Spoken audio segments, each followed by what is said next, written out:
Hello, welcome to the Vancouver Comic Arts Festival.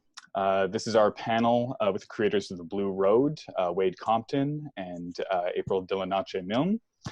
I'm Taylor Brown Evans. I do the occasional comic. I'm mostly a educator. I teach creative writing at UBC. But I've also, done a number of panels and work with the VanCAF festival here in Vancouver. For obvious reasons, we're unable to meet in person this year at VanCAF to keep the community safe, our comics community safe during this global pandemic. Although normally we'd be meeting in Vancouver, and I believe, I know I'm currently in Vancouver. I'm not sure about our two guests today, where you guys currently are right now, but Vancouver. Yeah, Vancouver, both East Van, awesome. I'm in South Van right now. But VanCAF is, as with the title, it is centered in Vancouver. So I'd like to lead with a land acknowledgement, which I think is an important kind of process and something that we shouldn't forget even while we've kind of moved online with a lot of these things. So I'd like to acknowledge that we are on the unceded territory of Musqueam, Squamish, and Tsleil-Waututh people who've made art and told stories on this land for generations. And I think it's important to start with that acknowledgement. It's something that probably, you're used to if you've come to VanCAF in the past, or if you've gone to practically any festival or event in Vancouver over the last few years. They're increasingly common, and I think that that's a really good thing. What I don't want it to become is to become perfunctory. So I'd invite you guests who are coming to visit us here to kind of take a moment to just really stop and think about what that land acknowledgement means, specifically for yourself and your own relationship to the place that you're in right now, to kind of consider words like unceded and what that actually means. I know, I'm of European descent, which means that at some point in my past, my family's been living in Canada for a long time, but at some point in my past, I had ancestors who came to Canada and acquired land that was not theirs to acquire, and from that land, eventually gained equity, and that equity trickled down in a direct line to me and has privileged myself. And that is something that is a responsibility that I bear, and something that I have to question how I can how I can make amends, or what my responsibility going forward is because of the privileges that I had that were not offered to other people because I had them. So I'd like to, just with that land acknowledgement, invite us all to kind of question our own relationship to the land that we're on, the people who have been on the land before, and our own stories in this land. So we're here to talk about The Blue Road. I would actually also like to make another acknowledgement, because in some ways it feels, I'm not sure exactly what the word is, but it feels slightly strange at this very specific time, maybe frivolous to sit and talk about books, talk about comic books, when we're facing things like a global pandemic, when we're witnessing systemic, historic government sanctioned violence again and police killings against racialized people. So I wanted to, before we get into kind of a discussion of the fun of comics and things like that, just kind of take a moment to acknowledge that as well. But I'd also like to acknowledge that this book, your book, Wayde and April, The Blue Road, is a fable about migration, which means that it's also a story about kind of the divisions and borders that exist between nations, between regions, but also between people as a whole. That this is a story about the lines drawn between class, about lines drawn between privilege and opportunity, about opportunity and the denial of opportunity. And it's actually one that I found a really poignant book to read at this minute, at this time, when I was kind of flipping back and forth between your book and, the various social media feeds and news feeds that I've been following. It was a good book to read, I think, at this time. So, you know, I'm thinking of one particular section that stood out to me when your protagonist, Lacuna, is talking to the fortune teller and asks the fortune teller about, you know, these changes that this kind of fable kingdom had made. She asks, why did the king change from facelessness to mirrors? And the fortune teller responds, he was forced to make change. People ran away. They fought back. And they resisted. And that worked, Lacuna asked. And the fortune teller says, it half worked, didn't it? So I'd like to move into our discussion and introduce our two creators. Wayde Compton is the author of 4 books and the editor of 2 anthologies. His collection of short stories, The Outer Harbor, won the City of Vancouver Book Award in 2015. And he won a National Magazine Award for fiction in 2011. Compton teaches creative writing at Douglas College. Hi, Wayde. Hello.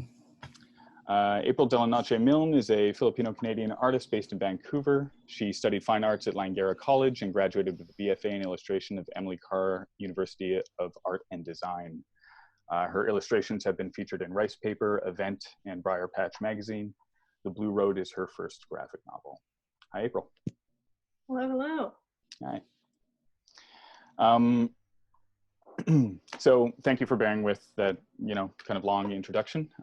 But I'm really excited. As I said, reading that book, I absolutely adored it. I thought it was both visually gorgeous and the story itself was particularly poignant at this moment. Wayde, I understand that the original version of this story was based on a passage from your book of poetry, in 49th Parallel Psalm. Is that correct? Am I right about that? Yeah, that's right. It was it was a short story originally. Oh, okay, in a book of poetry that was mostly poetry, but a couple short stories, and it was one of them. What do you like? Do you remember the process of writing it? Like, do you remember where you were and kind of what was going through your head when you sat down to write that story? Yeah, and I think it was late in the process. It's in the middle of the book, but I think it was one of the later things that I wrote.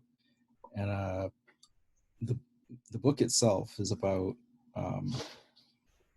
it's about the migration of blacks to British Columbia, beginning in the gold rush of the 1850s, and then it also goes up through my own father's immigration to Canada in the 1950s, and then my experience in the 1990s at that time. And so it kind of has this long 150-year long scope, but a big chunk of it is in the 1850s. And I wrote that particular story because I was thinking about what it means to write a book of poetry that's dealing with history. And there already was a great conventional history of the migration of blacks to BC in the 19th century by Crawford Killian.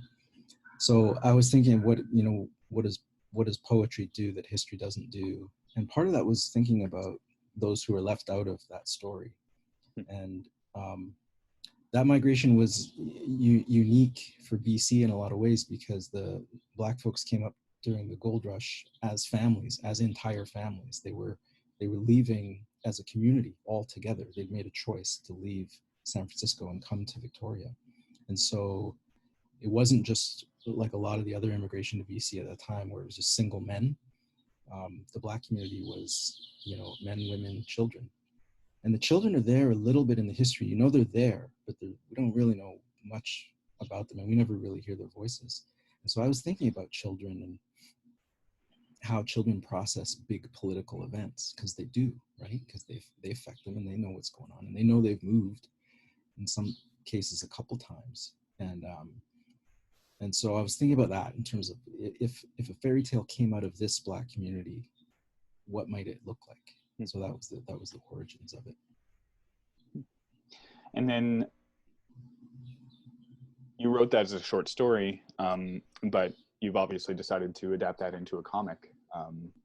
And how did that decision come about? Well, it's 20 years later, yeah. or 18 years later. But I was thinking about it in terms of the 20th anniversary of 49th Parallel Psalm, which is, I'm very lucky to say the book is still in print after 20 years, which is amazing, and still being read and taught. So I wanted to do something for the 20th anniversary of it. And I thought for a while, pretty much since first working with April on The Outer Harbor, that it would be cool to do that story as a graphic novel. And then the 20th anniversary coming up was making it more urgent. And then also that the experience that I have had reading the original story to my daughter had me thinking about ways that it could be made that she would like it, because I read her the original version of it when she was little, because I don't have anything in my writing repertoire that's good for kids. So when I had a kid, except this story, right? So when I had a kid, I thought, when she gets old enough, I have one fairy tale. I'm going to read this to her, and that's going to be everything I have, right? So I was waiting, and then when she got old enough, and I thought, okay, I'll read it to her now. And I read it to her, and I got a few pages in, and she just tuned out. She was not interested at all. And I'd noticed this with her, like, kids, I'd already been thinking about what kids like and what they don't like, and how often I would buy her a book and think she'll love this, and she wouldn't. Or I'd get her one that seemed like no big deal to me, and she would love it. And just the way kids process writing differently, right? And so I thought, well, why didn't mine work? But on the fly, what I did was I stopped reading it to her, and I just told her the story from my memory, and that she liked. And so that had me sort of thinking, what's a way to make this more for kids? Because I realized when I wrote it, it really wasn't for children. It was in a book of poems. It was kind of an ironic fairy tale, really. It was for an adult audience, and it was sort of a burlesque of a fairy tale. Right. So I thought, well, if I'm gonna do this before she gets too old, for fairy tales, I think the way to do it would be as a graphic novel. Yeah, I find that interesting. As I was preparing for this, I was, talking to my partner about your book, and she asked me. She said, "Well, I was describing it as a fable," and she asked whether it was for children or for adults, and I really was stumped. I couldn't quite answer her, because I could see it. I could see it absolutely being, consumed by children, with that kind of excitement and fun. It reminds me of a lot of, classic kids books. I think there's like, obviously, like Wizard of Oz DNA in there, but also like Wrinkle in Time, and like Phantom Tollbooth, and like there's things like that I feel like really resonate with kids that you guys are doing. And yet at the same time, it doesn't. I'm not entirely comfortable just calling it a book for kids, right? So it's interesting to hear that progression as something imagined as a fairy tale, as told by children, by Black children migrating to BC in that time.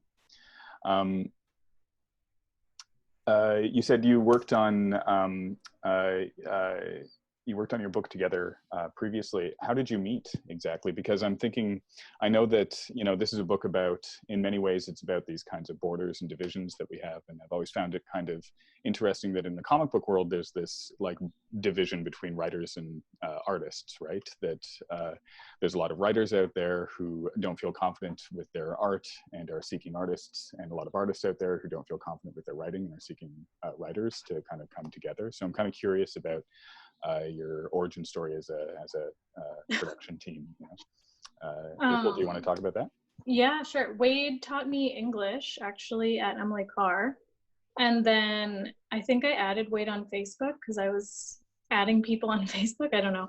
And then he reached out to me and two other students and was like, oh, I need a logo done. You guys are artists. Would one of you want to do this? And I'll pay you. And I was like, yes, please. I need money. And then I made that logo for Wayde. And then because I'd done that, then I don't know how many years later it was, if it was just a couple or what, but he reached out to me at that point to do illustrations for a story from the Outer Harbor.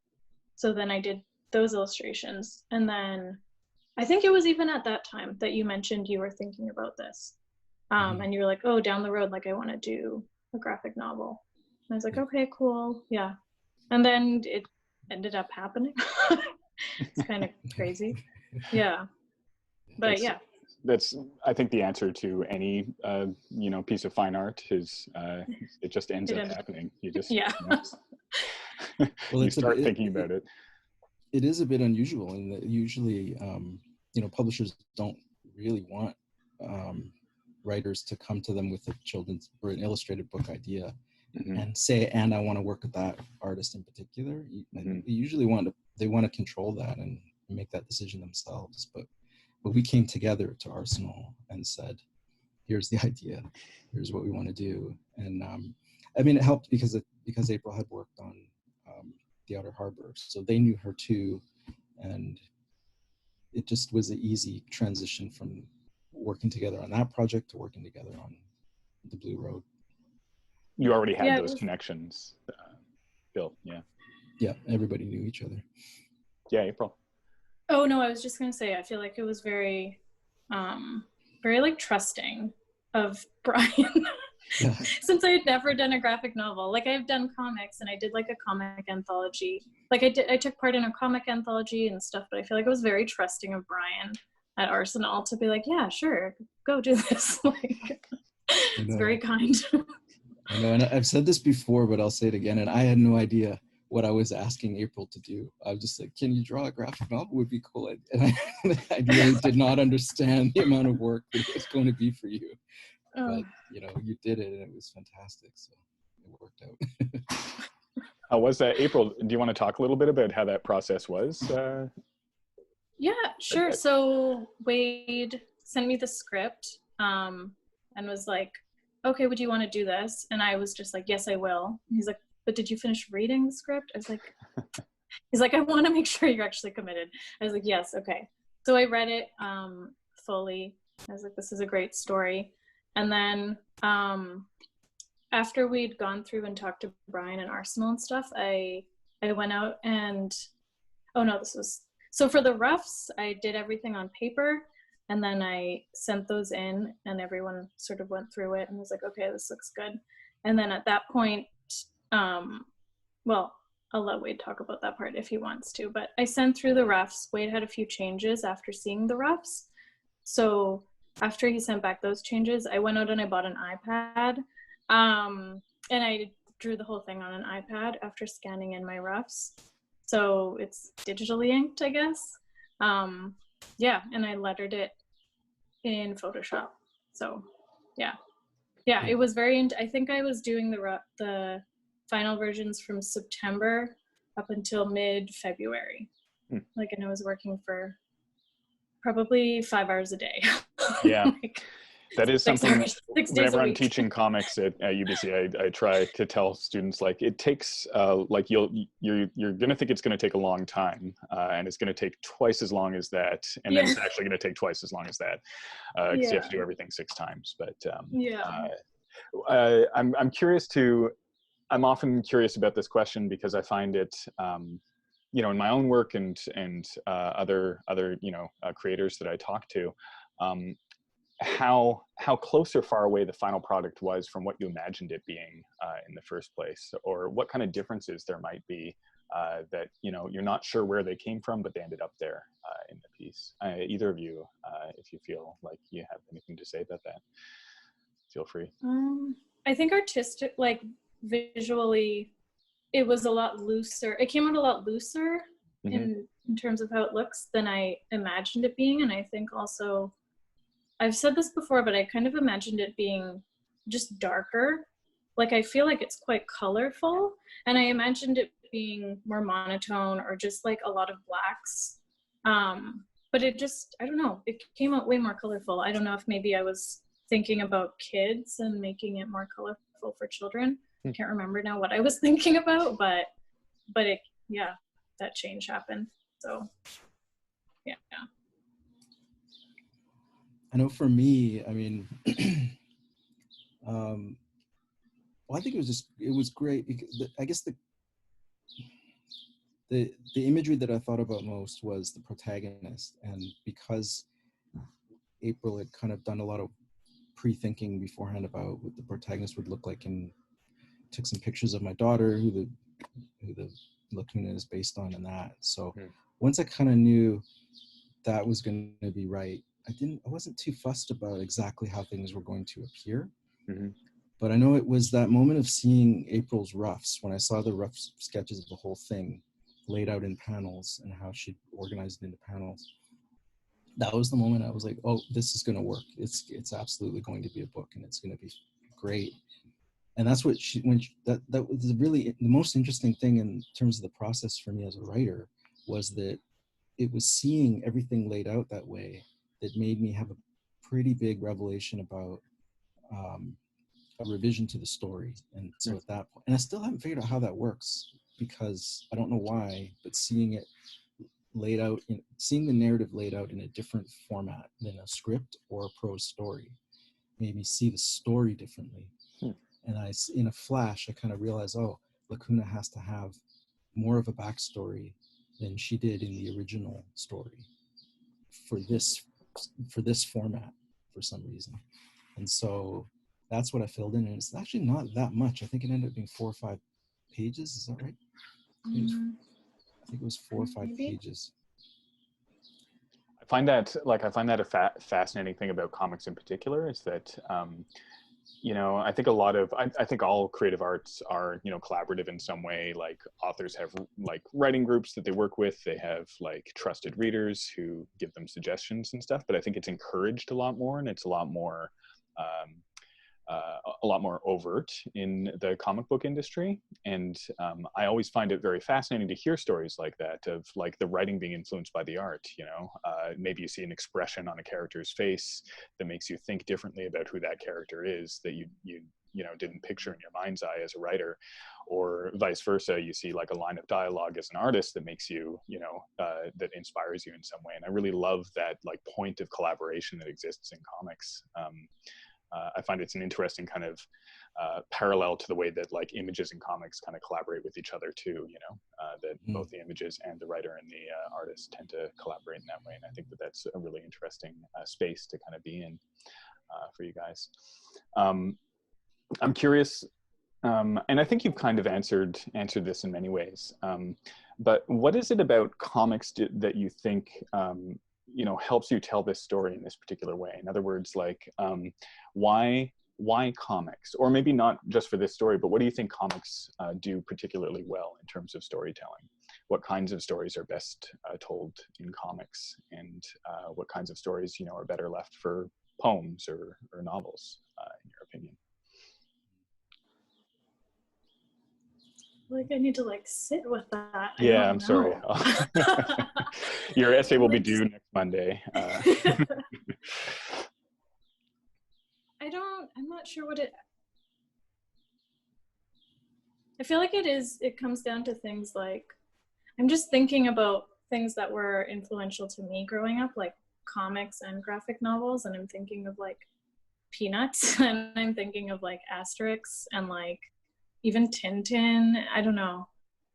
I'm not sure what it is about it. I do think it's such a beautiful medium that is completely unique, because it's like two worlds, two forms of art. But I feel like I need to ponder this question for a few seconds. I mean, I think you guys have also kind of already answered this in bits and pieces. There's something about the, there's an accessibility to it that I think is often kind of, that's good. Yeah.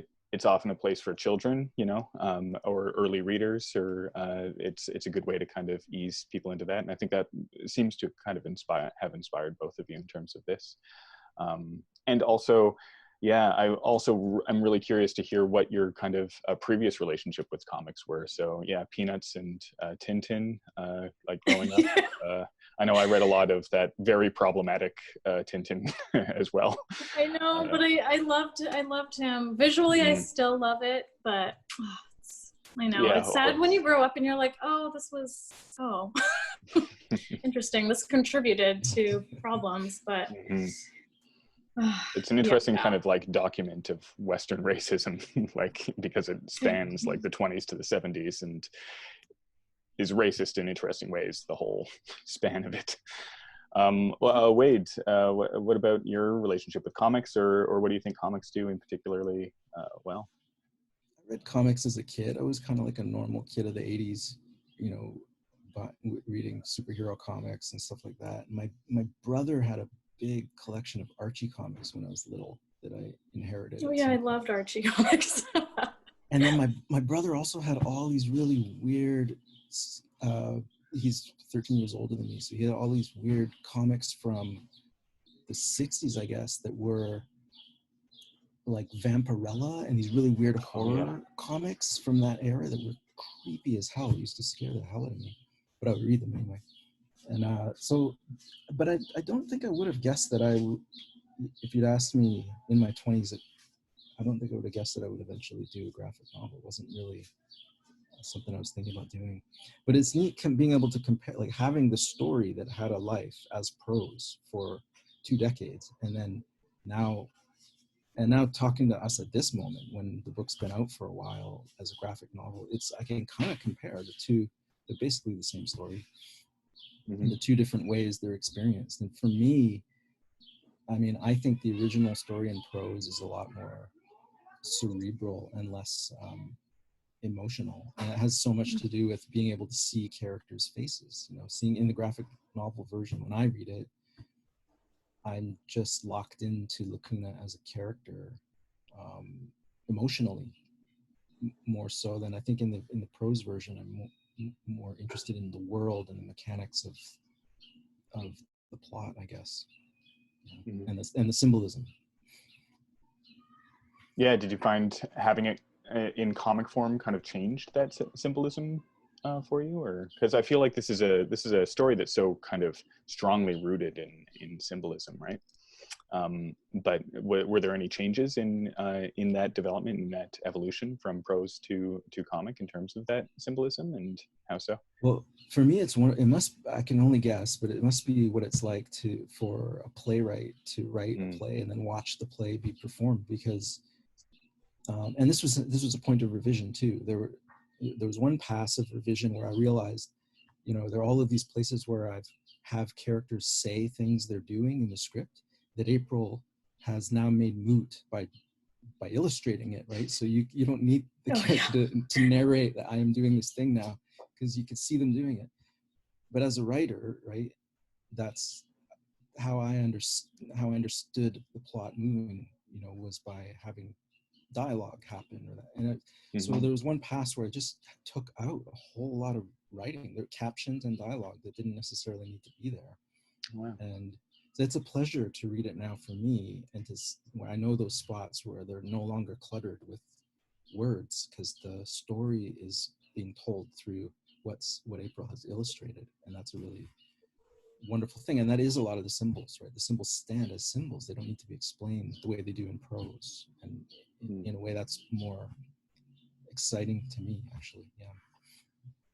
Yeah, I think that's a really good point. When you can just look at it, right? You can just see it, and I think we understand things visually differently than we do when we're reading, right? In the same way we understand music maybe differently than we do when we're thinking. You know, you just kind of feel it in a way without explanation. And I think the same is true of visuals too. So yeah, and I think that you guys were very successful at kind of balancing the like messages behind the symbols and just the beauty of the symbols themselves, right?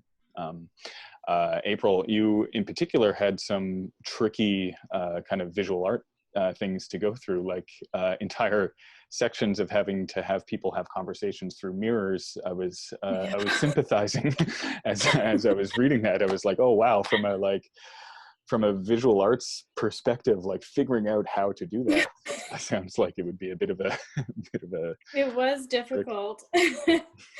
I'm just like looking at it now and I'm like, oh my goodness, when did this happen? How did I do this? Yeah, it was also, I think, like it was difficult to draw, but then I feel like figuring out how to draw it made me think about the symbolism behind it. I feel like we've just said that word like 10 times, but I feel like as I was drawing it, I was like, well, this is difficult to do, but then this actually, I don't know. It stands for people being able, like having difficulties that are harder than this. I don't know. I thought about what it meant to be holding up a mirror and only be talking through that mirror to someone else also in a mirror. And it's just, I don't know, I feel like it was a very like meditative time also, if that makes sense. It does make sense in terms of like, as a reader, my experience was like that as well. Like I felt that the metaphors were very strong in that like they did thing without being, didactic or like telling you what to think about it, right? Like the fact that they have to carry these mirrors all the time, that it's like this extra burden that's just expected of them. And I thought that the book did a really good job of, not, underscoring that, or like not really like, putting an underline on that, or, but also making it very obvious that this was yet another thing that these people had to do and carry. I'm curious, I think it's maybe, this is maybe another, wildly academic question, but I'm kind of curious about what your thoughts are on using allegory, on using metaphor to talk about things, because you're talking, Wayde, you talked about your inspiration for this coming from history, right? And you're talking about real things and real events that happen to real people. And I think there's maybe an impulse when we're seeing things happening, live in real life in front of us, things that are sad and disturbing, to talk directly about them. But I also want to talk about maybe the value of allegory in these time, in those kinds of stories, and I wonder if you have any thoughts on that. Yeah. Well, there's that great debate in terms of fantasy, there's a great debate between Tolkien and C.S. Lewis about fantasy world building, right? And Tolkien was like, you just tell a story, you make up a world, and it has to work on its own terms. And it basically an anti-allegorical kind of position, right? That you create the world, and then the world runs as the world should run, by its own logic. And C.S. Lewis, of course, writing the Narnia series as this great big allegory for the Bible, I guess, Christianity. And so those two edges, and I think the truth is probably somewhere in between those two things. If you're going to do an allegory, you do also want it to stand on its own terms as well. And I think as a writer, you can kind of give it a push into that allegorical territory, but it also things have to happen according to the logic of that world that may not be perfectly allegorical to our world, and that's how it's going to stand on its own terms and work. And I think that's the way I thought about it. There's an allegory at the core of it, but then part of the fun is then things start to happen, as they would within that world, and that may veer from the world as we know it, but that can also open up interesting, other possibilities that can point beyond just pure allegory, right? So that's where you can, as a writer, discover something you didn't know, even though you're creating the thing. You know what I mean? Mm-hmm. Yeah, absolutely. April, do you have any thoughts on that? I feel like I agree. Also, because when I was a little kid, I was obsessed with both. I read the Chronicles of Narnia so many times. I read Lord of the Rings, I think like 3 or 4 times when I was like 12. I was obsessed with both to equal degree, and even though they both approached storytelling, I guess, in a different way, but I think they both have value. I do think that the story does have to stand on its own. I agree. Yeah, outside of the allegory. Yeah. Great. I'm curious if either of you found, because I know drawing a comic, even if you're working from a script, can be very meditative. You spend a lot of time kind of in your head as you're, working out the lines and stuff. And obviously writing the comic, you spend a lot of time thinking and inhabiting these characters, and kind of I think there's a lot of extra space that doesn't get on the page, a lot of extra kind of imaginings of these characters. So I'm wondering if Lacuna's journeys for either of you kind of, and it mirrored your own journeys, no pun intended. Like, are there things that you feel kind of resonated from your own personal lives with these, with the story that Lacuna goes through? For me, my mom, my aunt, my grandparents, a large portion of my family are immigrants from the Philippines. So it was a lot of thinking about my family. So working on it was also pretty emotional, to be honest. Just thinking about even just specifically the women in my family, because I do feel like women in a lot of ways like